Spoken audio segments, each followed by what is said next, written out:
Hello viewers, welcome to let's do communicate. Sentence formation.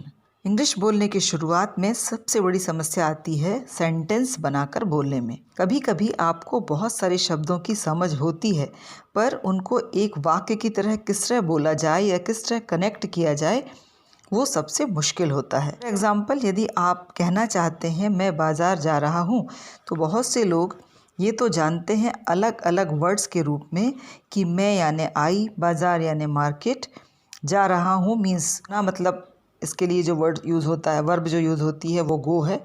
रहा हूँ के लिए आईएनजी फॉर्म यूज़ होता है। बचपन से स्कूल में हम पढ़ते चले आते हैं।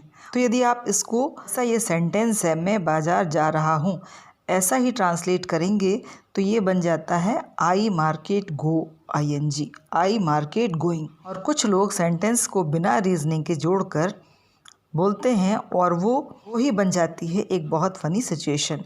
तो इसके लिए आपको शब्दों को आपस में जोड़कर सेंटेंस किस तरह बनाया जाता है ये सीखना होगा, जो आप सीख सकते हैं ये जानकर कि सेंटेंस फॉर्मेशन कैसे किया जाता है। जैसा कि मैंने आपको पहले भी बताया, इंग्लिश कम्युनिकेशन के लिए आपको ग्रामर का बेसिक नॉलेज होना ज़रूरी है। तो सेंटेंस फॉर्मेशन और इसकी प्रैक्टिस क्लास में हम सेंटेंस फॉर्म भी करेंगे और बोलना भी सीखेंगे। सेंटेंस क्या होते हैं? Sentence are the group of meaningful words.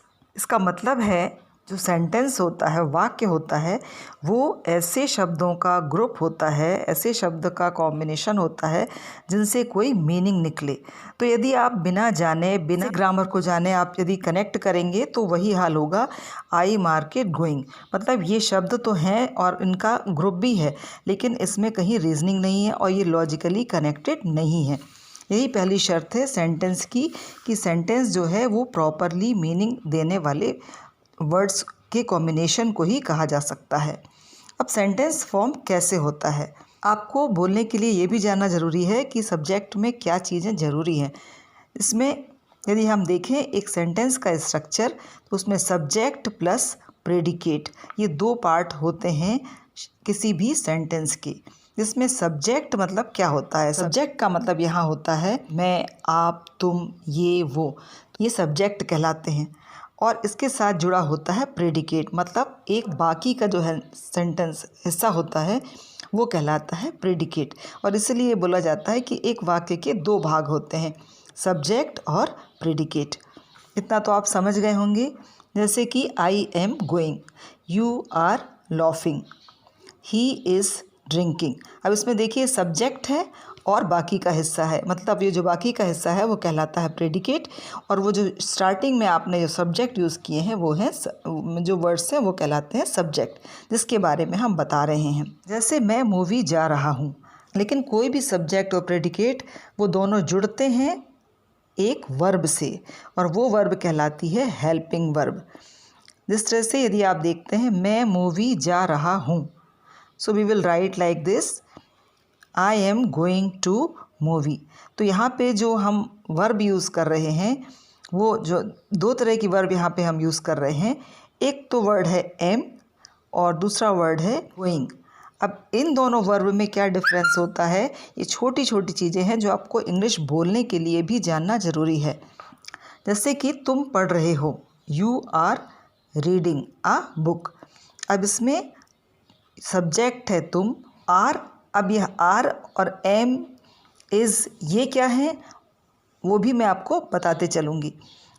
तुम पढ़ रहे हो में you are reading a book, इसमें you subject is you, are is helping verb, main verb आप में इसमें है आपकी रीडिंग। मतलब कोई भी जो आप काम कर रहे हैं, जो एक्शन जिससे हो रहा है वो कहलाती है मेन वर्ब, और जो कनेक्ट कर रही है दो शब्दों को वह कहलाती है हेल्पिंग वर्ब, मतलब जो हेल्प कर रही है दो को कनेक्ट करने के लिए। एक नया सेंटेंस फिर देख लेते हैं।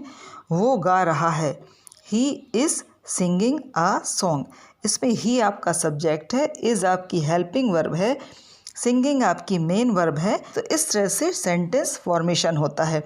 चूँकि यहाँ हम क्लास प्योरली इंग्लिश कम्युनिकेशन की क्लास है, इसलिए मैं आपको यहाँ पे उतनी ग्रामर का नॉलेज दूंगी जो कि बेसिक है और जो आपको कम्युनिकेशन के लिए ज़रूरी है। तो यहाँ सब्जेक्ट क्या होता है आपने अच्छी तरह समझ लिया।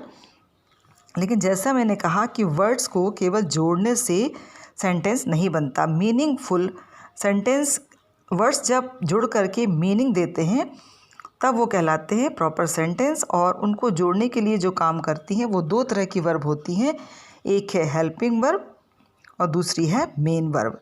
अब ये हेल्पिंग वर्ब आप देख सकते हैं कि कौन कौन सी बहुत सारी हेल्पिंग वर्ब होती है जिनको हम जोड़ने के लिए यूज़ करते हैं। वो अलग अलग व्यक्ति के साथ, अलग अलग विषय के साथ अलग अलग जुड़ती हैं। जैसे he is going, I am going, you are going, they are going, तो ये आपकी हेल्पिंग वर्ब होती है। और एक वर्ब जो होती है मेन, मतलब जो आपका एक्शन दिखाती है, आप बैठे हैं, आप खा रहे हैं, आप जा रहे हैं, ये सारी चीज़ें जो बताती है वो कहलाती है मेन वर्ब। तो आपने यहाँ पे बहुत सारी चीज़ें समझ ली कि सब्जेक्ट क्या होता है, प्रेडिकेट क्या होता है, उनको जोड़ने वाली हेल्पिंग वर्ब क्या होती है और एक्शन वर्ब क्या होती है। इस तरह इन शब्दों को बिना इनके शब्दों को जोड़ा नहीं जा सकता। अब कुछ एग्जाम्पल देखते हैं कि एक्शन वर्ब और हेल्पिंग वर्ब को हम बोलने में किस तरह से यूज़ करते हैं।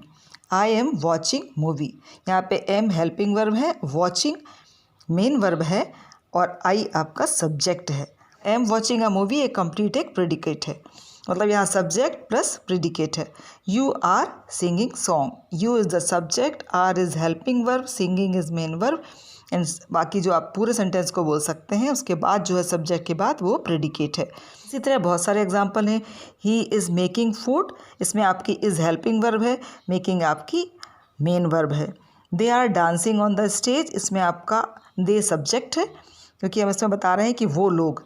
आर जो है चूँकि ये प्लूरल फॉर्म है इज़ का, ये भी आपको एक वीडियो में आपको दूंगी कि प्लूरल फॉर्म सब्जेक्ट के हिसाब से चेंज होते हैं। एक है कोई व्यक्ति या बहुत सारे व्यक्ति हैं या दो लोग हैं, उसके हिसाब से ये प्रीपोजिशंस हैं, हेल्पिंग वर्ब हैं, इनके फॉर्म भी चेंज होते चले जाते हैं।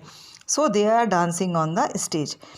अलग अलग तरह के सब्जेक्ट यानी मैं, तुम, वो लोग लेकर मैंने एक सिंपल सेंटेंस मैंने बताया है, पर इससे एक बात समझ में आपको आई होगी, शब्दों को जोड़कर वाक्य कैसे बनाया जाता है। इसके लिए सेंटेंस के साथ main verb, helping verb, predicate और प्रीपोजिशन, जैसे कि preposition means on, in, under, above, इसके लिए भी एक अलग वीडियो मैं बनाऊंगी, का प्रयोग ज़रूरी होता है। आपने स्कूल में ये सब सीखा है पर इंग्लिश बोलना नहीं सीख पाए, इसलिए इन क्लासेस में हम ग्रामर को उतना ही फोकस करेंगे जितना बोलने के लिए आवश्यक है। यह बात आप ध्यान रखें। लेकिन आप यदि सेंटेंस फॉर्मेशन के लिए एक अलग क्लास चाहते हैं तो आप एक प्रॉपर ग्रामर की क्लास सेंटेंस फॉर्मेशन की बहुत जल्दी ही मैं आपको बिल करूँगी।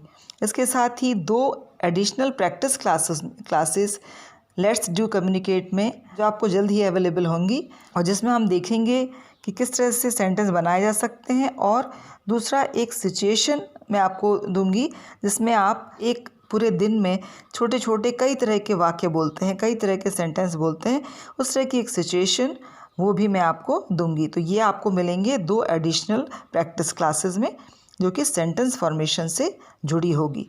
Do keep watching and don't miss any of the videos.